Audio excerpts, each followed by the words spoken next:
While I was in the hospital, my 11-year-old daughter was turned away at the door at my sister's wedding. She spent 4 hours standing outside the venue in the freezing cold, listening to the music and laughter through the wall, crying her eyes out. I didn't shout. I just replied, "Understood." The next day, they regretted everything. The night before the wedding, I was busy falling apart in a hospital gown. Appendix gone rogue, IV in my arm, and a nurse telling me I wasn't going anywhere until my white cell count behaved.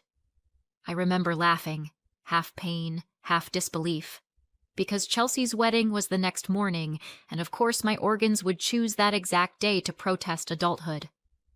Mom called from the hotel suite, background noise full of hairspray and champagne. "Oh, Andrea, that's such bad timing," she said, like I'd scheduled surgery to inconvenience the florist. "Yeah," I managed, voice dry. "I'll try not to bleed on the cake." They all promised to take good care of Stella. "She'll be with family," Mom said. "She'll have a wonderful time." Right, the same family that once forgot me at a gas station in Ohio, but I bit my tongue, because I always do, and told Stella to behave, to smile, to have fun for both of us. Daniel, my ex, expert at polite rescues, offered to drive her there. He wasn't invited, of course. Chelsea's guest list was curated like a reality show, but he said he'd drop Stella off and leave quietly. "She'll be fine," he texted. "I saw your parents at the entrance." She's with them now. I looked at the message on my phone, IV machine beeping beside me, and thought, for once, maybe things will run smoothly. Hospital time is strange. The minutes stretch like gum. Between vitals checks, I scrolled through social media, watching Chelsea's wedding bloom online. Bouquets, fairy lights, people clinking glasses under chandeliers. Every photo had that same filtered glow of perfection. Mom grinning with Dad. Chelsea in white, kissing Josh under strings of lights. The caption, "Finally, Mrs. Matthews." I kept waiting to see Stella. Scrolling, refreshing, nothing. Maybe she was shy about photos. Maybe she was off playing with the other kids. The nurse brought my dinner tray, lukewarm soup, gray chicken, and I joked, "Fine dining, courtesy of the county's worst appendix." She smiled politely and left. When the door closed, the silence felt heavy. I turned my phone face down. I didn't want to be the jealous sister in a hospital bed stalking wedding hashtags. Around 8, the sky outside turned the color of bruised glass. My phone buzzed. Daniel. I expected something ordinary, heading back soon, or she wants to FaceTime. Instead, his message was a single line. "Call me." I did. He picked up on the first ring, voice low, strained. "Hey, don't freak out." "Daniel, what happened?" "She's okay," he said quickly. "I just got here to pick her up and she was outside." "Outside where?" "Outside the venue." "The parking lot." She said they didn't let her in. For a second, everything inside me stopped. "You're joking," I said. "I wish." The IV machine kept beeping, indifferent. I could hear Stella crying faintly in the background, hiccuping breaths. "They told her she wasn't on the list," he said. "Your sister said something about not wanting distractions." "Distractions?" I repeated, tasting the word like poison. My chest burned, but the words came out calm. "Get her warm." "Take her home." "I'll handle it."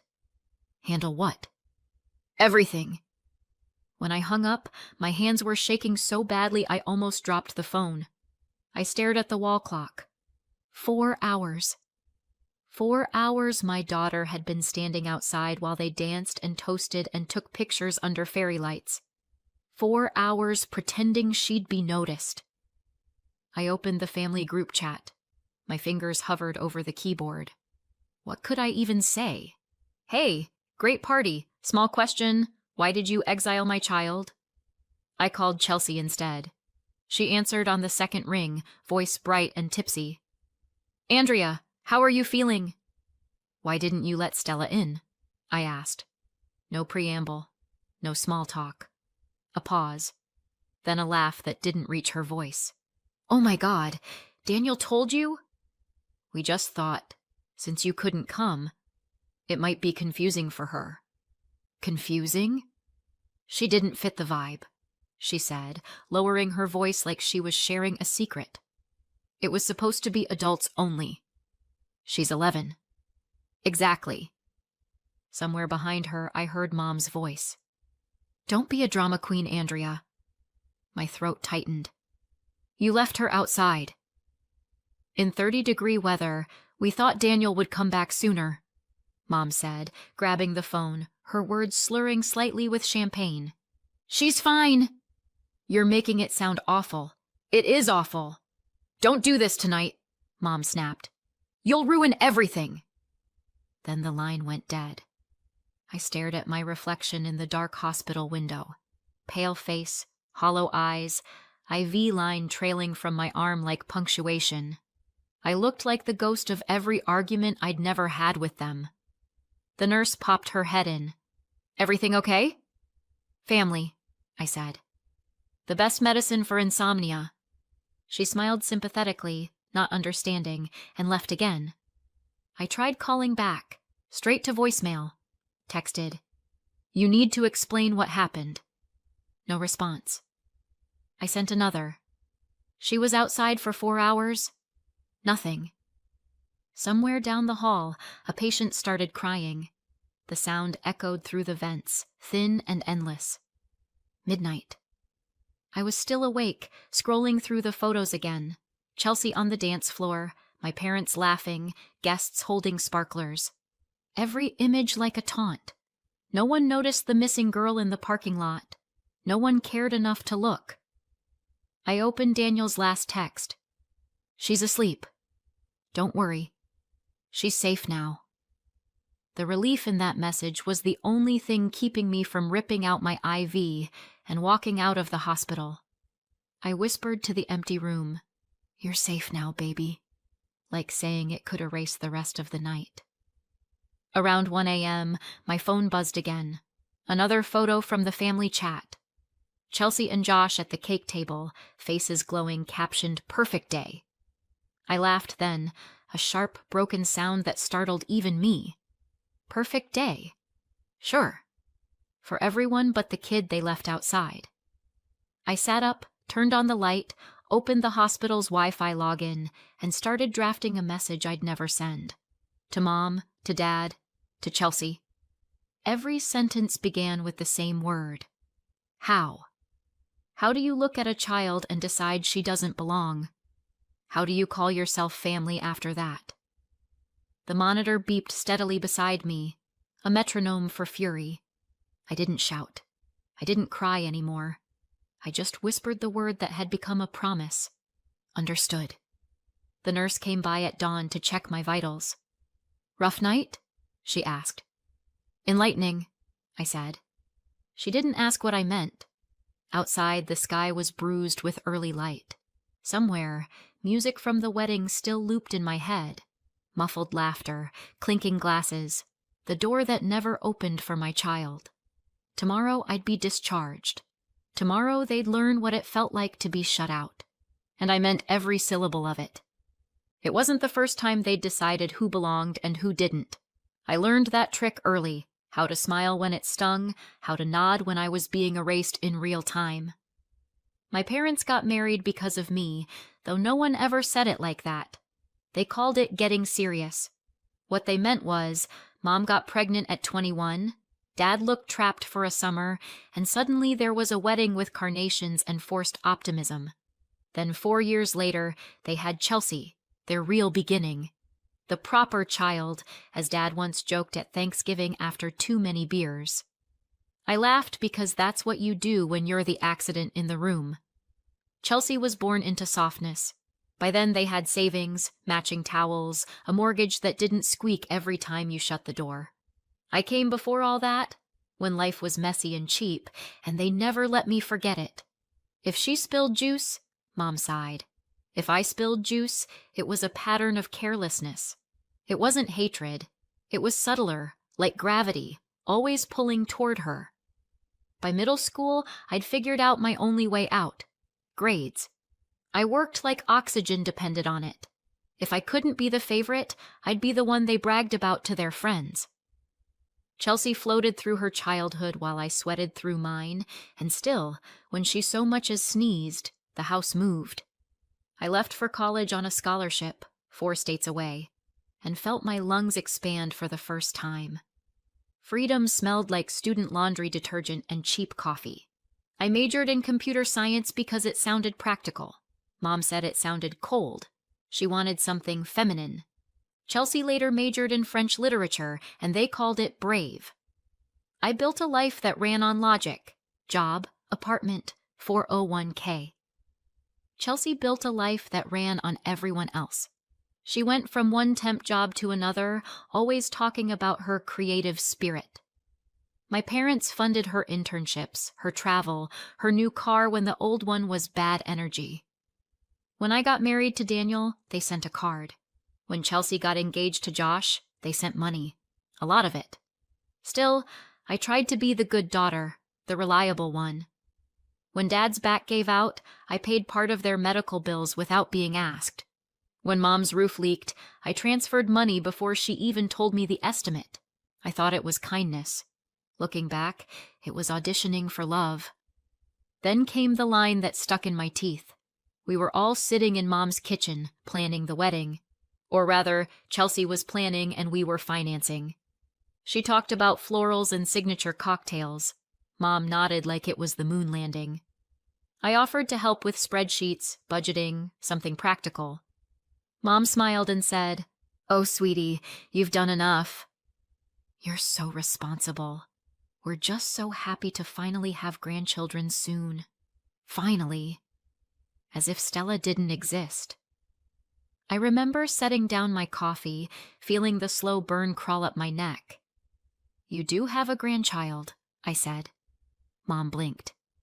"Of course, but you know what I mean." I did.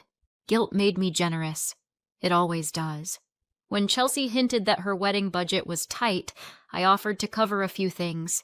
She beamed. "You're such a lifesaver." I gave her one of my cards, told her to use it for little stuff. Flowers, decorations, whatever popped up. "Just nothing big," I said. "No venues, no honeymoons." She promised. For a while, I believed her. Then the notifications started. Venue deposit, caterer, bridal suite, airline tickets. Thousands gone in neat digital lines. I stared at the statements like they were in another language. When I brought it up, she brushed it off. "It's all wedding related, don't worry." "I'll sort it after the honeymoon," Mom chimed in. "You make more, honey." "It's not a big deal." I almost told them that fairness existed outside their vocabulary, but instead I said, "Fine," and changed the subject. I told myself peace was cheaper than confrontation. Spoiler, it isn't. By spring, wedding fever infected everything. Group chats, Pinterest boards, family dinners that were really Chelsea shows. I spent most of it quietly, raising Stella, doing my job, pretending not to notice my savings thinning. Daniel joked that I was too polite for my own good. He wasn't wrong. He'd turned into the kind of ex you could carpool with. We shared custody, schedules, small talk. He still remembered my coffee order. I still reminded him to pay his taxes. It worked. Then, 3 days before the wedding, my body betrayed me. It started as a dull ache in my side, then a twist sharp enough to make me drop a mug. By midnight, I was in the ER, clutching my stomach while a doctor said appendicitis, like it was a weather report. They wheeled me into surgery the next morning. When I woke, high on morphine, my phone had 20 messages from Mom, Dad, Chelsea, none asking how I was feeling, all reminding me about wedding payments. Mom's text. "Such bad timing. Hope you can watch the live stream." Chelsea's. "No worries. Stella can still come. Daniel will drop her off, right?" "Right." I lay there, staring at the ceiling tiles, thinking about how predictable it all was. Of course, the family event of the decade couldn't pause for something as boring as an appendix throwing a tantrum. Stella came to see me before Daniel took her to the venue. She twirled in her blue dress, nervous and proud. "You look amazing," I told her, even as pain stabbed through my side. She hugged me carefully around the IV line. "Aunt Chelsea said I'll sit near Grandma." "That's nice," I said. "You'll be with family?" And I believed it. If I'd known what that day was going to become, I would have ripped the IV out, found a cab, and gone myself. But I didn't know. All I could do was stare at my phone, waiting for the first picture, thinking how happy she'd look in that dress. Waiting. Always waiting. Morning came in hospital colors, beige light, plastic air, the sound of other people's monitors. I hadn't slept. My discharge papers sat folded on the tray, waiting for a signature. I scrolled my phone, not to read the news or check messages. I didn't want any. But to stare at numbers. My numbers. Every transaction from the wedding sat there like a scar. Bell Manor Catering, $2,187.50. Amber and Rose Florals, $894.10. Airline booking, $3,266.48. All charged on the card I had given Chelsea for small things. Small things, my ass. There was a noise outside my door, nurses laughing, and I pictured my family still out there somewhere laughing too. Champagne breath, confetti on shoes, my daughter's dress stiff with cold. My thumb hovered over the banking app. I knew what I was about to do. I just needed to hear it in my own head first. "You're not crazy. You're done." I started with the easy part, cancel card. A pop-up asked, "Are you sure?" I laughed out loud, the sound harsh against the hospital walls. "Oh, honey," I told the phone. "I've never been more sure." Click. Done. Card ending 4321 deactivated. Next step, dispute charges. The screen filled with vendor names like a hit list. Venue, florist, band, travel agency. One by one, I typed the same phrase. Unauthorized use / exceeded agreed purpose. By the third form, my hands were steady. By the fifth, I was smiling. I canceled the monthly transfer to my parents too, $500 they never asked for but always expected, like a subscription to my guilt. Tap, tap, tap. Gone. For the first time all night, my breathing slowed. I even cracked a joke to myself. Doctor's orders: reduce stress by eliminating parasites. It was almost funny how easy it was to take your life back. 3 taps, 2 calls, 1 polite hold message later, and my family's financial umbilical cord was officially severed. The nurse poked her head in to check vitals. "Feeling better?" she asked. "Depends who you ask," I said. "My blood pressure's down." My sister's might not be. She smiled, confused, and disappeared again. I looked at the screen one more time. A list of open disputes flashed back, case numbers like tiny trophies. Somewhere, a song from the wedding playlist still echoed in my head. "Don't Stop Believin'." I almost snorted. They should have stopped a long time ago. By mid-morning, they signed my release. I packed slowly, careful with my stitches, the hospital bracelet still cutting a white ring around my wrist. Daniel texted, "Just dropped Stella off. She's okay. Quiet." When I got home, she was waiting on the couch in her blue dress, the hem wrinkled, a crushed petal still clinging to it. Her little purse sat in her lap like proof. I crouched beside her. "Hey, sweetheart." Her eyes were red. "They said I wasn't on the list." My throat tightened. "I know. That wasn't your fault." She looked down at her shoes. "I stayed because I thought maybe they'd change their mind. Maybe if they saw I waited long enough, they'd let me in." I swallowed hard. "Oh, baby." "But Grandma was there." "Yeah," I said softly. "I know." I helped her out of the dress, made hot chocolate, and tucked her under a blanket. The sound of cartoons filled the room, thin and bright against the quiet. She leaned into me, half asleep, whispering, "It was really cold, Mommy." I kissed her hair. "Not anymore." My phone buzzed. Chelsea calling. Of course it was. I watched it light up on the table, her name glowing like an alarm. I let it ring out. Once. Twice. 3 times. Then silence. A minute later, another call. This time I answered. "Why aren't my payments going through?" she blurted. No hello, no apology. I almost admired the consistency. "Because I canceled them." "What?" "I canceled the card. Filed disputes. You'll need to cover your own charges now." Her voice went high, brittle. "You gave me that card!" "You said it was my contribution. I said small things."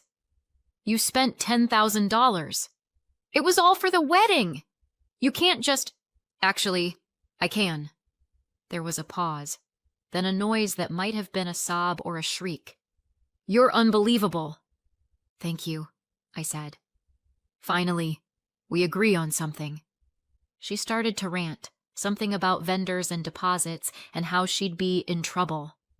I let her talk until her words ran out. When she finally said, "You'll fix this, right?" I answered, "No, Chelsea. This time, you will."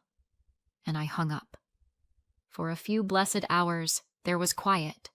Then a knock. Not the polite kind. The family kind. I opened the door. Mom's face was flushed. Dad's jaw tight.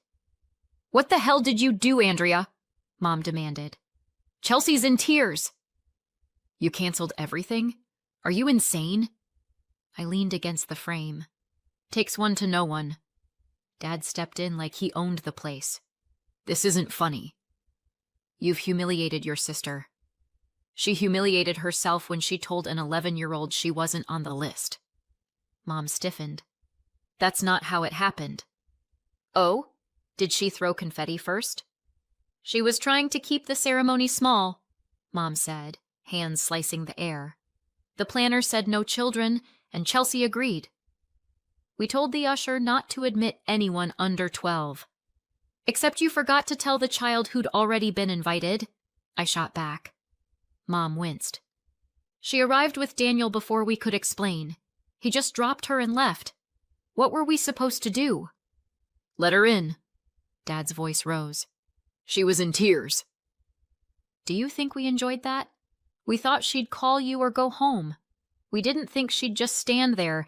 "She did," I said. "For 4 hours, waiting for her family to remember her humanity's silence." Then Mom whispered, "It was a misunderstanding." "No," I said. "It was a decision. Yours." She tried again, weaker. "We all thought it would be better without kids.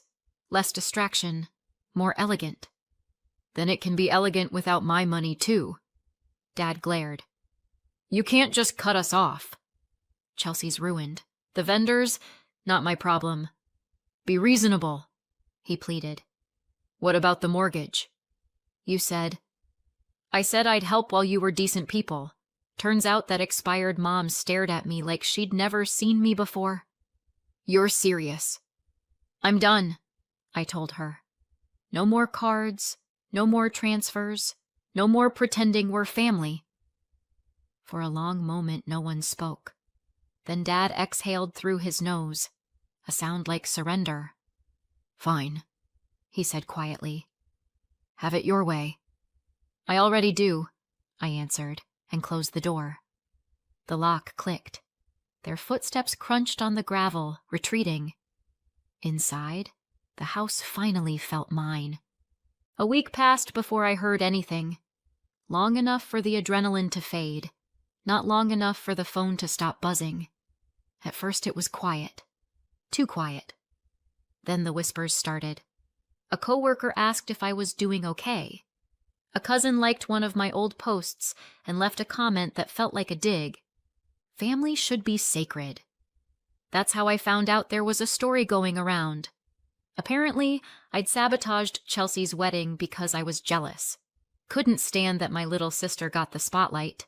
The version where my daughter froze outside while they toasted champagne didn't make the rounds. Funny how gossip never does. I didn't respond. I just watched it grow, the way mold does when you ignore it. Then I learned she'd gone on the honeymoon anyway. Josh's coworker's wife told a friend of mine. Small town, big mouths. Chelsea had taken payday loans and maxed her cards to salvage the dream. I pictured her posting smiling photos while interest rates chewed through her future. I didn't gloat, but I didn't pity her either. 3 days later, an email arrived from a law firm I'd never heard of. Subject: Notice of Intent. Chelsea was claiming I'd agreed to fund her wedding and now owed damages for breach of oral contract. I laughed so hard I spilled my coffee. Then I called a lawyer. She was older, sharp, the kind of woman who wore reading glasses like weapons.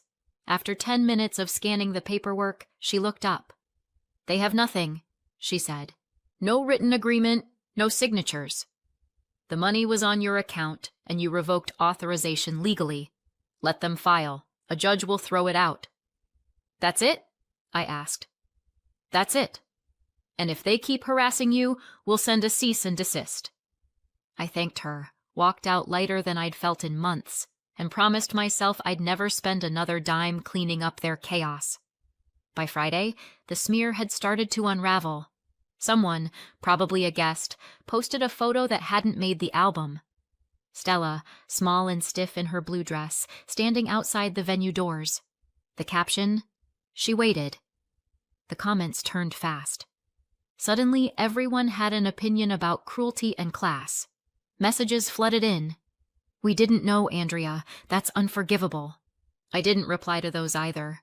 Let them sit in their sudden morality. Saturday evening, the phone rang again. Mom. I almost didn't pick up, but curiosity won. Her voice came sharp and thin. "Your sister's drowning in debt. The loans, the cards. She's a mess. Are you proud of yourself?" "She chose the loans," I said. "I chose my daughter." "This isn't who you are," she pleaded. "It's exactly who I am," I said, and ended the call. Later, an email pinged, a final one from the bank. "All disputes resolved in your favor." I sat at the kitchen table, Stella coloring beside me, the hum of her pencil soft and steady. Outside, the world was loud with other people's drama, but here it was quiet. I turned my phone face down. For once, nothing buzzed. A year later, peace had a shape, and it looked like silence. No messages, no phone calls, no guilt disguised as concern. Just quiet. Still, news found me. It always does. Chelsea and Josh never bought the house they'd planned. The loan applications crashed under the weight of her ruined credit. The payday lenders bled her dry. The arguments did the rest. Money, blame, the wedding. It was all the same fight on repeat. Josh kept bringing it up, that moment at the door saying, "You didn't just freeze her out, you froze everything." Eventually, he filed for divorce. Chelsea never saw it coming, which honestly tracks. She moved back in with Mom and Dad because she couldn't afford rent, much less a lawyer. The divorce fees were eating through what little she had left. Mom and Dad tried to bail her out, paid off a few loans, maxed a card or two, and it dragged them under too. Without my transfers, the mortgage caught up with them. Last I heard, they'd sold the big house and downsized to something manageable. Translation: they're broke, but pretending it's minimalist. I didn't answer the update texts, but I read them. Every so often, curiosity wins. As for Stella, she's thriving. She's 12 now, sharper, funnier, fully herself. She barely mentions that night except to joke that we check guest lists twice before accepting invites. People sometimes ask if I miss my family. I tell them the truth. I miss the idea of them, not the reality. Now it's just me, Stella, and a piece I don't owe anyone for. So, what do you think? Too far or not far enough? Let me know in the comments. And subscribe for more.